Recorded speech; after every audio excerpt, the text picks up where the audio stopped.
Apple Buck. Just taking it to Major Malice. And I think this will be the end. 1, 2, 3. That's the end. Buddy the Elf. Triumphant.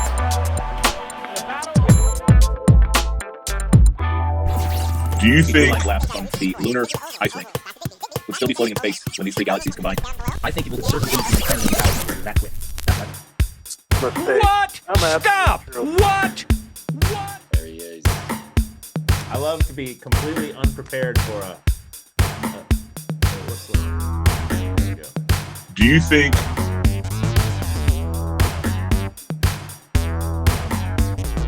I don't know if the shoebox. I don't know if there's enough that can contain that much action.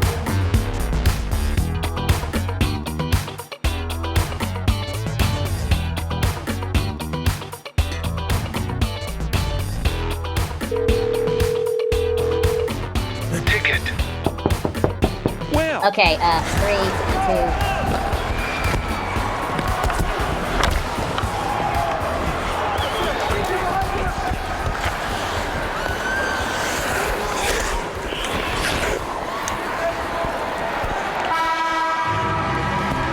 You're gonna get it.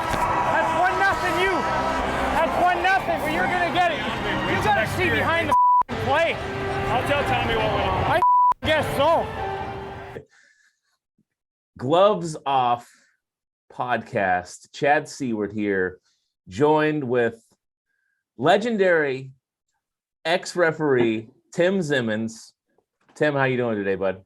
I'm doing fine. Legendary, I don't know, but we'll see. I'm sure some people, you're a legend in some people's minds. My own, maybe. Today's episode brought to you, of course, by Texas Trust Credit Union Theater. We'd like to thank them for sponsoring the show. And I guess, Tim, so first question is how does one become a referee? Do you start out with the youth leagues, adult leagues, and then work your way through it? How does that whole process work? The process to become a referee is really quite easy. All you have to do is go up to USA Hockey here in this area and sign up to be a referee and go through some training and learn a few things and find out who the assigner is and things like that. Most people who do it usually have a reason of some kind. I'll use me as an example. I was playing the men's league here in town. I didn't play hockey since I was like 19 or 20 and moved to Texas. And 10 years later, I get into men's league and I realized that I lost a step. So for me, I used it as, if I get more ice time, I'll get a little better at this game. And so I started in the adult leagues or I started, doing kids games and adult league games. I had skating skills that worked out for me. Then what ended up happening was the Western Professional Hockey League came to town. The Central Hockey League came to town. I was only refereeing 2 years at the time. And I asked some of the senior referees if I had enough talent. And lo and behold, I was fortunate enough to be in the right place at the right time. So timing is kind of important too. But I signed on with the Western Professional Hockey League the first season they opened. Were you a linesman or a referee at that point? I was a linesman. I refereed juniors a couple of days, but my talents were on the lines and not in the play selection.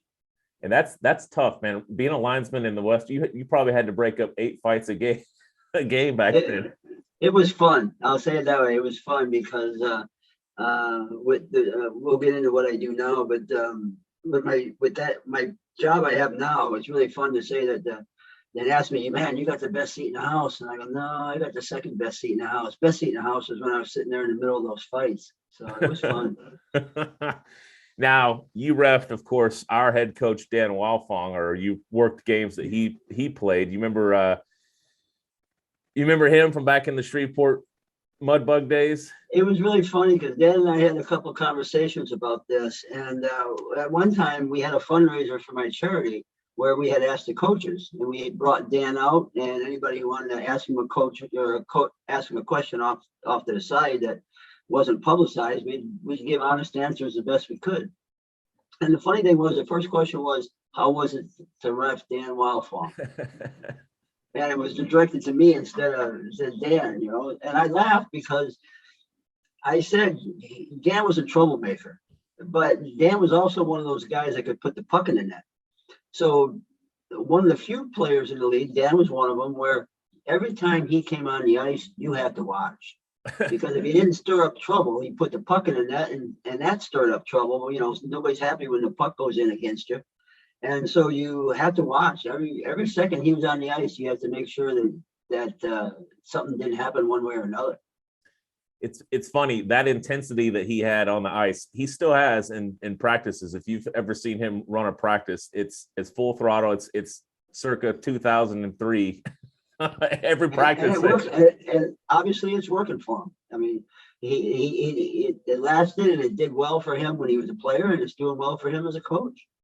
Yeah, he's going on 15 years as the Brahmas coach, and you know, we're proud to have him. And yeah, the troublemaker and goal scorer, that seems to be something that a skill set that's not seen anymore. I mean, how's the game changed over the years from WPHL to kind of now in your eyes? As I see it now, and I see quite a few games at the NHL level, as you may know, but the game's got fast, and it's got really, really fast. And the rule changes that they put in place to make it even faster has its good and bad points. I mean, the game's faster. There's a little more goal scoring sometimes, I think. But on the flip side, I think some of the skills have been lost. The skill and the game's changed. And obviously, let's take Dan as an example. Dan was a guy who can mix it up pretty well. And for all practical purposes, now fighting has been eliminated from the game. You don't see it as much. You don't see a guy protecting the leading scorer much. You don't see the work ethic to protect your star players. You know, you think of Wayne Gretzky, he had a couple of guys on his line that made sure they took care of him. And that type of game is no longer there. The thing that I noticed too that's different is it's a lot more of a ping pong game. You know, when I was growing up, puck possession was a big deal. Now it doesn't seem to be as much of a big deal. Dump and chase turned into dump and change, and it's just a different feel for the game. A couple oddball things. I think the puck bounces around too much, it seems, right now. Like I said, ping pong's being played where it's a lot of tip passes and things like that, where I don't see guys carry the puck up the ice like they used to. You know, the Bobby Orr days or Gordie Howe or things like that. Yeah, you really don't. You don't see the guys go end to end very often. You dump and chase, dump and change. That is something. It frustrates me to watch that, but you know, it's a strategy that is proven to work. And yeah, the passing. I mean, when our guys are out here in practice, a good bulk of it is spent in fast pace, one-touch passing drills. You know, just boom, boom, boom, boom, boom, boom, boom. The breakout drill is we practice that a lot ad nauseum, just getting it up the ice. And it is faster. If you go back and watch some of those games from the late 80s or something on the NHL network, it looks like you're watching guys that are skating with cotton skates on Velcro ice. I mean, it's slow. You're right. And it's funny because there's a couple of times I've been very close to the ice at the NHL level. And I'm looking at it, and I look at a friend of mine who used to referee with me in the NHL or CHL. And I look at him and I go, were we really that good? And he goes, well, we got up and down the ice with them. We didn't lag behind. But the game, I just can't imagine me being out there, you know, the way I was. I don't know if I had the skating skills that the kids have now. Now, in the WPHL days, you guys weren't using a 4-person crew, were you? That seems to be something we're seeing more and more and more of across all levels of hockey, but especially in our league, we're seeing it quite a bit now. 2 refs, 2 linesmen. You have any insight as to why that may be? Are they just trying to police and put more stripes on the ice? It's the way of the world.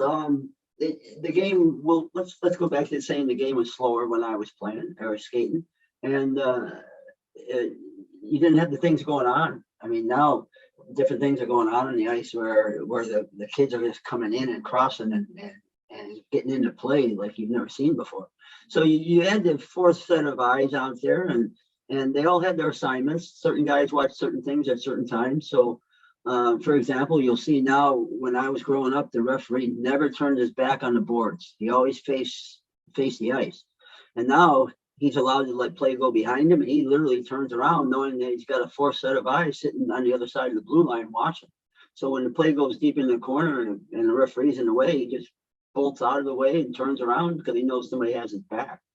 So there's different, and at that point, obviously, he's not watching anything in front of the net. So whatever may happen in front of the net is responsible with the guy sitting behind the blue line. You know, and we're going to get to some questions from fans here, but what a lot of people don't realize when they come to games is it's not just the refs. They have a supervisor that is generally here at every game that goes down to the locker room and talks to them and, you know, gives them feedback on things he sees going on out there. Most fans are just completely oblivious. They think that the refs call the game however they call it, and that's it. But, you know, do you see value in having a supervisor up in the press box watching that can kind of help the guys? We had all kinds of things that people don't realize. Back now, they send videos out, you know, via email on a daily basis or a weekly basis to a lot of the associations. When we were doing it, we had videotapes for DVDs, and not only do we have a supervisor in the building, but many times we would sit as a group and watch the tape and find out what did we do right, what did we do wrong, what could have changed. And then we started watching tapes from other games and other guys. And so just like a player, it's always a learning experience. You can't see everything. Sooner or later, there's going to be something new pop up that you go, wow, I never saw that before. And as my son told me one time, I had 4 guys at my house watching a play that was 8 seconds long, and we watched it for over an hour and a half. And we had 6 of us kept commenting on us. And my son just looked at me and goes, I've never seen in such detail for over 8 seconds. And yet the input was always different. You know, what could we have done different? Or what could, in this case, somebody else could have done different to keep somebody from getting injured. And so there's a lot to the game that a lot of people don't know we do and don't do. And actually education and film studies, just like the players, and growth initiatives for that reason, you know, to be better, happen all the time. Well, let's we polled our fans to see kind of if they had questions, and there was quite a few questions. So we're going to throw some towards you. Here's one the question is, have you ever messed up on a call and had the urge to give a penalty to make up for it? No. It's not one of those things you look for, because that takes the integrity out of the game. And one of the things we really strive for is that we're above the game in the sense of the integrity belonging to it. You don't do a makeup call, as they call it, but you there's a lot of things I have done. I've gone to the coaches and asked them, or I've apologized. You know, that's one of the things that we've been known to do, is you apologize for making a call that you thought might have been borderline, or you apologize for missing one, obviously, because that happens more times than people want. But I've had scenarios where I won't call them makeup calls. I'll just say that we strive to keep getting better and better. And we do at least I would do a very good input of listening to the coaches, as long as they weren't screaming. If they were, if they were communicating with me and wanting to make the game better, then we're fine. You know, as long as they're not screaming at me, we can have good players the same way. We can have good conversations as long. A funny story with you in your league one time was I threw a center on a penalty call. There was a penalty, a guy got put in the box, and I threw the center. And when I threw the center, I ended up getting they ended up getting another penalty because it was considered a delayed game. So I put the team down. I believe that's how the rule was. But anyway, I put the team down, and I felt really bad. And because I didn't realize that I would have worked with the center much more had I had the ability to, or had I remembered that there was going to be a penalty if I pitched. Yeah. So I felt really bad. I went by the bench and I apologized as I was skating through play. And I told the coach, I say, I'm really sorry. I didn't realize I would have worked harder at keeping them in the face-off. Then you guys scored a shorthanded goal. So when you scored a shorthanded goal, I skated back by the bench and asked the coach if he wanted me to do it again. So you learn to get a rapport in there, and so you don't count on trying to do makeup calls, because those will only get you in trouble. And I don't know a soul who'd ever want to do that, because it's not the integrity of the game. Well, that's a good segue to the next question, which was, why do you kick somebody out of a faceoff off the faceoff dot? There's quite a few of them. For me, more so is because of attitude or something. But a lot of times you're supposed to have your sticks down, and I'm trying to conduct a fair face-off. I don't want to cheat anybody. I don't want to. And players' jobs are to win the face-off, and they'll do whatever they can to win it. So my job is make sure their feet are lined up, their skates are lined up, which guy goes down first with the stick, and things like that. People don't realize how much goes on into a face-off in the corner by the goalie that people don't realize. An example, when I was teaching, I would ask, what do you need to know before you go to you drop the puck in the corner? And the first thing is you make sure the goalie's ready. You make sure your partners are ready. You make sure your referee is ready. You make sure the centers are ready. You make sure the wingers are outside the circle. And then you start the process of making sure the centers got their feet down, or feet in the right spot, their sticks in the right spot, and everybody's there. But the last thing I want to do is have a face-off where somebody cheats and wins on me. Not necessarily cheats, but because he's working hard. He may not be cheating, but he's working hard. So you throw a center for not listening to you when you're trying to get him to line up, or scenarios like that. Back in the day when Dan and I were together, it was more of not more, but it was we also had the option of using it to gain respect and things like that. I had a center call me a name in the first period, and I wouldn't let him take a face off until he apologized. It took him a period and a half to learn. But when I told the coach, the kid come out and apologize, but I couldn't let a 17-year-old kid swear at me and call me names and think he could get away with it, because that wasn't worth the integrity of the game either. That's crazy. So every time he came to the dot, you just booted him I just booted him, yeah. And I told him he knew why. His coach didn't, and it took his coach to find out, and then everything went better. And me and that guy had a rapport after that too. Once his coach sent him out there, and he realized that it was more than just me, everything was fine, and we both gained respect for each other. Another question is, this is pretty vanilla, but what is icing? No pun intended there with the vanilla. What is icing, and why is it sometimes waived? Icing is when the puck crosses a red line and the goal line, and it used to be back when I was there in the game that the defending team had to touch it. And when you shoot it down the ice, it's a relief valve for a defending team. They'll throw it down the ice a lot of times just to get the pressure off. And so what the game has done is called icing, and they send it right back in. Now it's changed where they send it back in. I don't know if juniors has it, where you can't change lines either. Yeah. Okay, so you can't change lines still. That relief valve ain't as much of the relief as it was, and that's why, at least at the NHL level, you'll see icing happen 2 and 3 times in a row. And the reason being is the guys are still trying to get their wind back, and so they're going to use it as to get a little bit more air, and before they finally get a chance to do a line change. And another question here is why, and I know the answer to this, but we'll let you explain it. Why do linesmen and referees hold their arms up before a penalty is called? And it's actually, if I can get into my new job now, I'll tell you, I've done 13 seasons now as a timeout coordinator at the National Hockey League level, and I sit in the penalty box. And one of the reasons I got that job is because as a linesman, I used to watch a lot of play behind play. But one of the good things is the referee puts his arm up to indicate that he's got a penalty. A linesman puts his arm up to indicate that he's got a delayed offsides. And that kind of gives the whole building information without communicating, because of where they're located and how fast the game is. So he puts his arm up and lets everybody know that a penalty situation is coming up.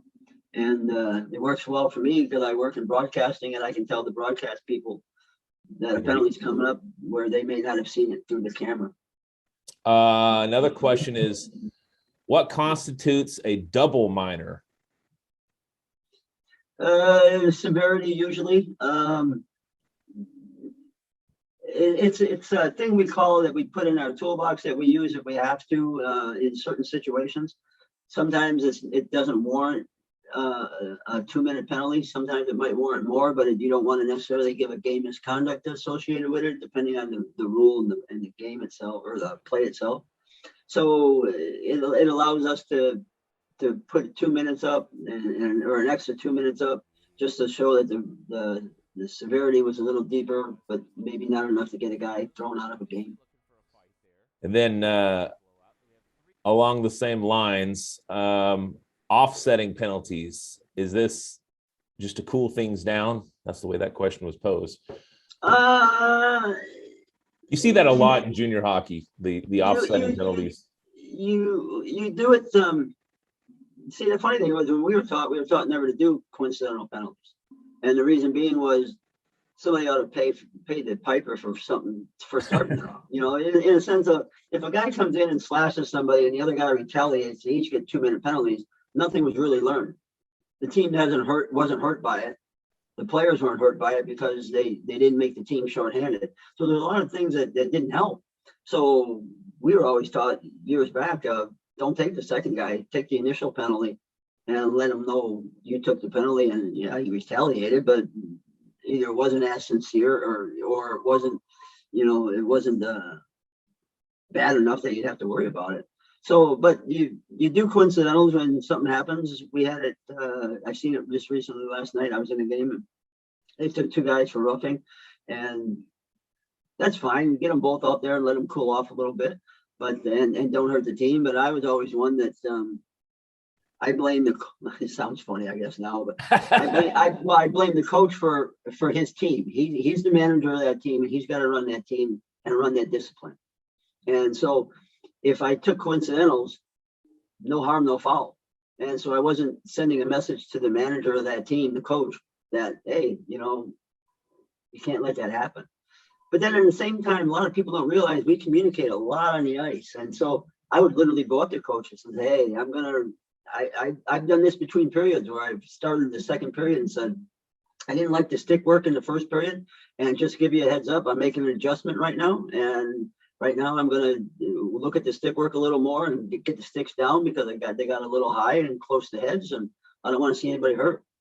So I would honestly tell coaches, hey, I'm making an adjustment in my play selection. Just letting you adjust now and tell your players the same thing. And so there's a lot more communication out there than people think between the referees and the players and the coaches. Another question here is this: with you working WPHL and CHO, I'm sure the number is going to be high. But what was the most number of I think they're asking. Let me see if I read that right. What the highest number of penalty minutes you ever issued in a game? Ooh, I don't know. I mean, you had to work some 250 penalty minute games back in those. I mean, because there would be line brawls all the time. I've seen them. You're right. I've seen them. But as a linesman, I didn't get to call them all. So I didn't. My job assignment was slightly different. The referee would sit there and watch a fight go on, and that's his job, to sit and watch and take notes and make sure he gets all the players. And my job was to make sure guys are safe. So what I would do and what we do in a line brawl, for example, or a fight's a good example, is my job is to get everything out of the way so that players don't step on a stick, don't step on a glove and fall somehow and injury can happen, head hitting the ice or something. So when you see the linesmen sweep all the stuff out of the way, that was our jobs. Then what people didn't realize is during the fight, we would do a lot of communication. We would talk.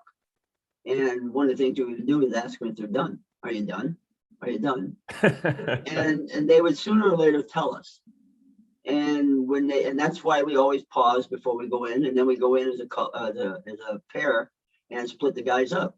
But we only went in under 3 circumstances. 1 was if they hit the ice. 2 was if somebody was hurt, and 3 if they told us. And did you ever get hurt breaking up a fight? Quite a few. Quite a few. Because I was, I'm not a tall guy, so it was a running joke that for some reason I always got the big guys. But what really did happen though is whenever they fell, I would be the guy that would go in between the players to make sure the guy in the bottom didn't get hurt any. Yeah. And so I got shoulder problems because of it, and I had a concussion once, and As a matter of fact, it was in Shreveport. Shreveport was playing San Angelo, and a guy that played with Dan, a guy named Sprotter, fell on top of me, and my head hit the ice, and I had a concussion, and ended up not being. I finished the game because we only had 2 or 3 minutes left, but I couldn't see out of my left eye for the entire 2 or 3 minutes. That's crazy. It was nutty, Did you go to the ER after that, or? No, I had the doctors come in and take a look at me, and I went to the ER the next day. But yeah, I've had cracked ribs. I've had pucks in the foot, broke a foot. I've had 2 or 3 concussions, I think, during my pro days, and some shoulder injuries too from getting caught into trying to manhandle guys, and I just wasn't as big as they were.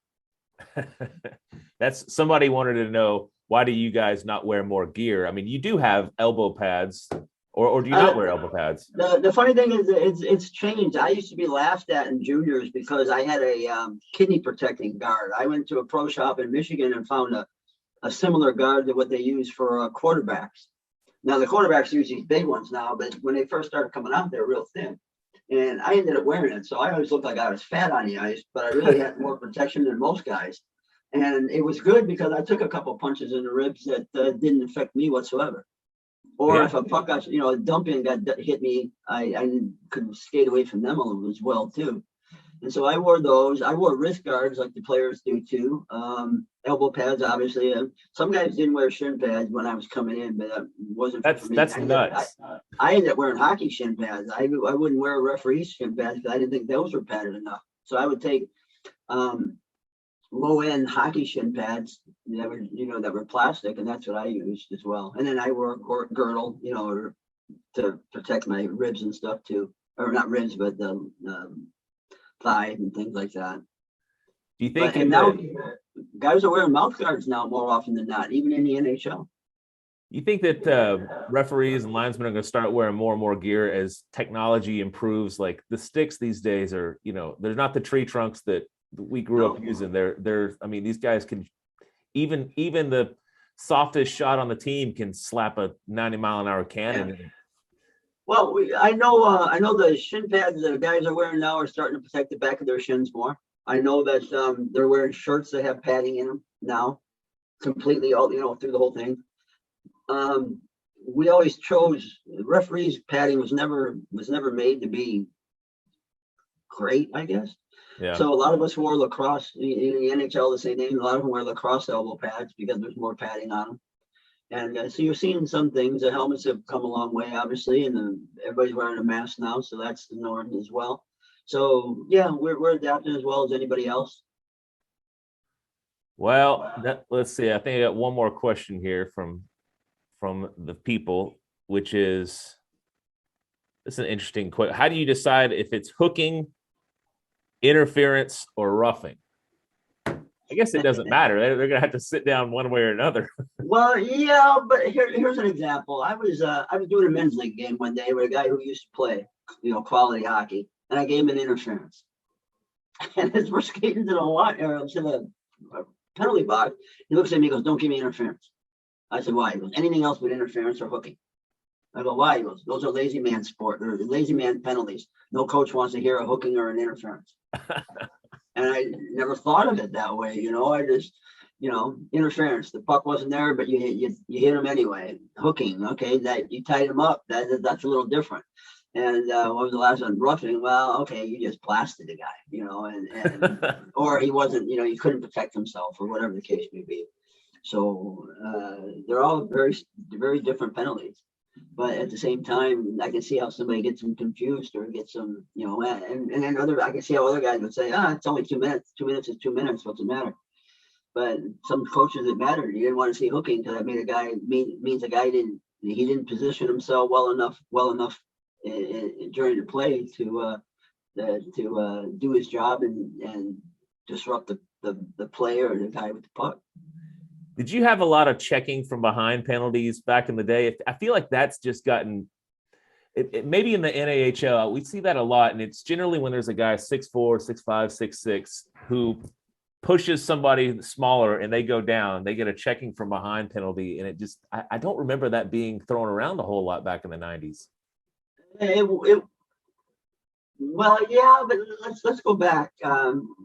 People getting hit in the head wasn't very popular either in the 60s and 70s, and then the helmets came in, and all of a sudden the sticks come high, and because they figure guys were padded, and so the Hatcher used to get caught. He got caught for hitting guys too high sometimes, and the real thing was it wasn't that he was just a big guy, and he wasn't trying to hit guys deliberately anything.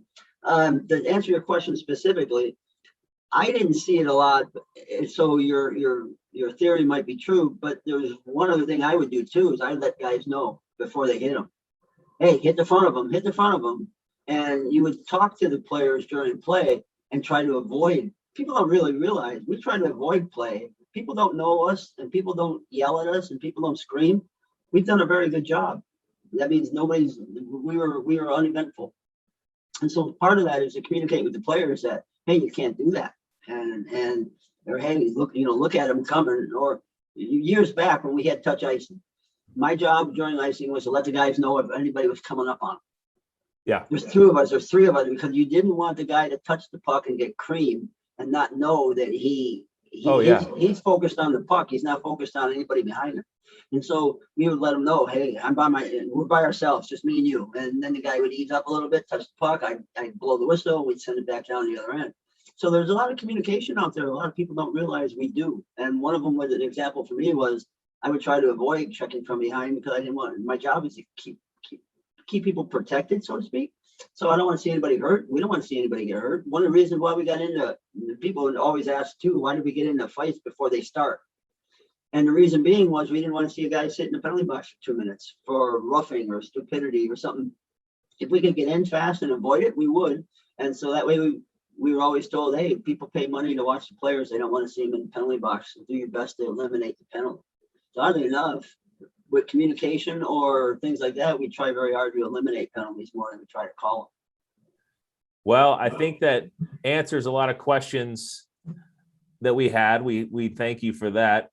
Tell us lastly, tell us a little bit about the Hoffman Foundation, because I don't think that it's been a few years since we've really done anything with the Hoffman. Did I tell you this when we were talking on the phone? I found a yellow Hoffman Foundation T-shirt in my attic the other day. Good for you. Well, I'll start people off in case we got people new who don't know about the Hoffman Foundation. Back in 2002, I was diagnosed with cancer while I was still in the Central Hockey League. And over the summer, I did radiation and I did surgery and no chemo, lucky for me. But I came into training camp, and just like the players, I have to make the team every fall. And I came into training camp 30 pounds underweight and 3 weeks out of radiation. And it wasn't very promising that I was going to make the team. And I had a good Friday night. Saturday night was not so good, or Saturday not so good. I threw up 5 times during some drills in the ice and thought for sure I was going home. And oddly enough, hockey was the only thing I had in my life that really focused me to want to get better. I want to come to this training camp and prove myself. And I was very disappointed when I threw up.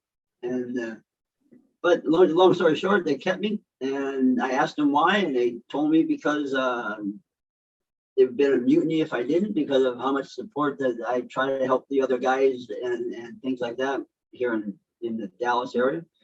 And they kept me, and I worked very hard. And by the end of the season, I was doing back to my normal quantity of games and normal health. It was tough at the beginning. But long story short, I worked with the league, and we started the Hoffman Foundation. It's German for hope. We didn't put it under the name or under CHL or under me. And I started with, when I was going to games, I'd visit children's hospitals while I was out of town. And, I'm in Odessa, I'd go visit the children's hospital and visit and give pucks and things like that. And the team is very, very supportive. All of them, Brahmas especially, unbelievable. Some of the things we pulled off with you guys that people didn't know. I put 20 kids from Cook's Children's Hospital in the referee's room one day at your rink. And it was just fun. I didn't realize that 20 kids could fill up a locker room that fast. Yeah. But we did it between periods and just introduced the kids to the referees and took them to games and things like that. So the Hoffman Foundation works with kids, mainly children's hospitals, to see what we can help. My cancer was a reason to start it, to give back to the community. And the Central Hockey League at the time was all in for it, and we did quite a few things and raised a lot of money and changed some lives. I think changed mine for sure, because it's so nice to give back. And I got to say that Brahmas fans were very, very kind to me.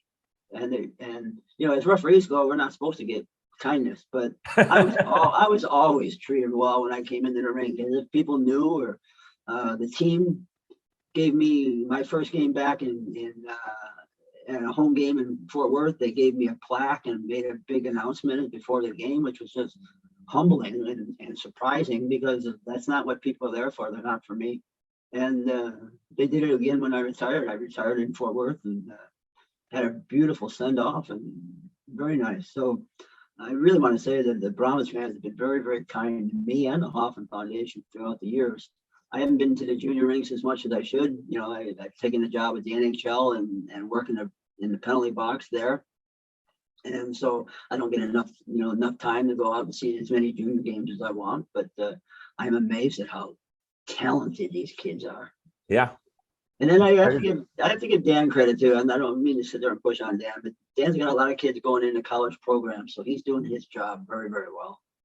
Yes, he transitioned from pro to junior.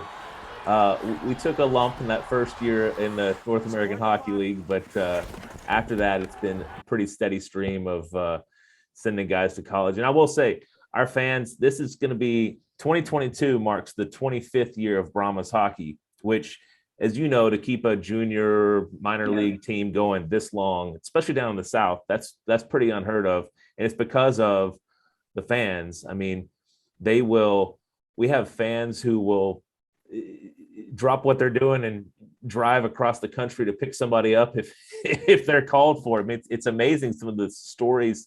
We could talk all day about some of the stories of what these people have done for players and staff. It's really like a second family. It's a family.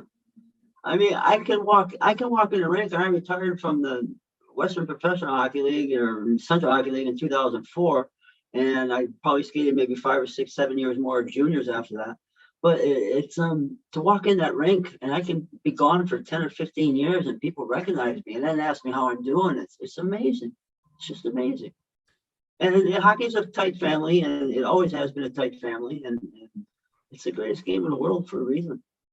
It is, and I hope that some people have a little bit more of an insight into what it's like to wear the stripes on the ice. It is probably, out of all the sports, hockey has to be the most difficult one to police, because literally every second of the game there could be something that you could call. It is absolute bedlam, and it's something that no one ever really takes the time to learn about the officiating. So we thank you for your time for that, and we'll put a little information for Hoffman Foundation, drive some people to your website and see some of the things you guys have been doing. And the door's open. Anytime you want to come to a game, just let me know.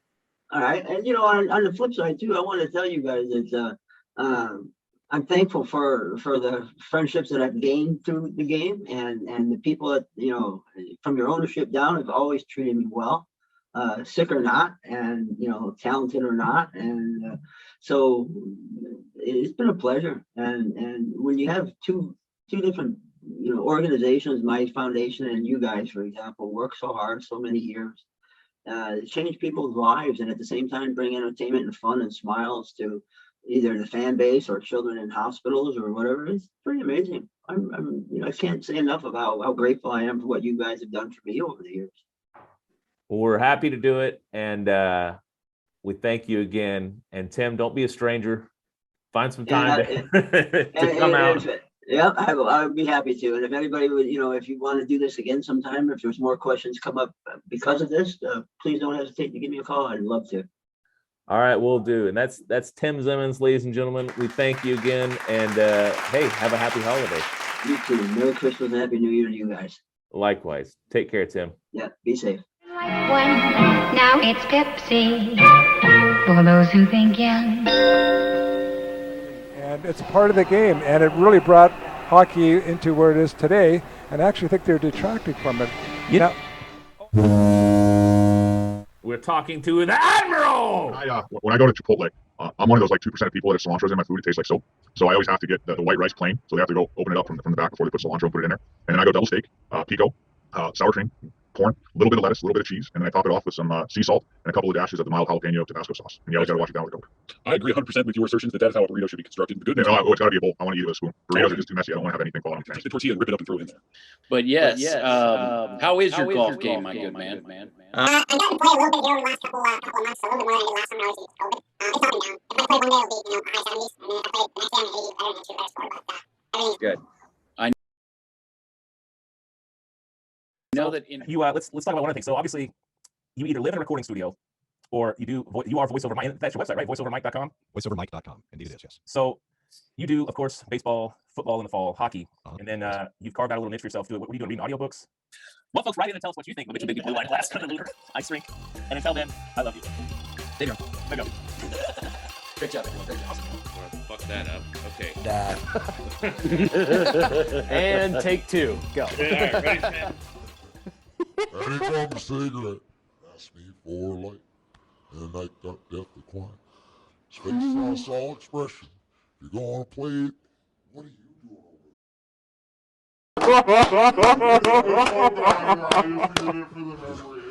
over that's a really impressive thing, bro. Yeah, it is.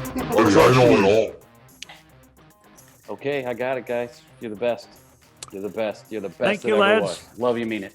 Thank you. Thank you, guys. Enjoy your day. Might be a barbasol contest or something. Something about shaving your beard. Okay. It'd be funny. I should shave it and then like make it like 1,000 times. So like, Like Def Leppard jeans. all right, here we go. Ready? And Cowboys. Okay. And take two. Go. Is this? I know it all. We will be vague about who we're gonna fight. Yeah, you can be clever. 8! Brilliant! Play us out. I don't think it's in tune. That doesn't matter.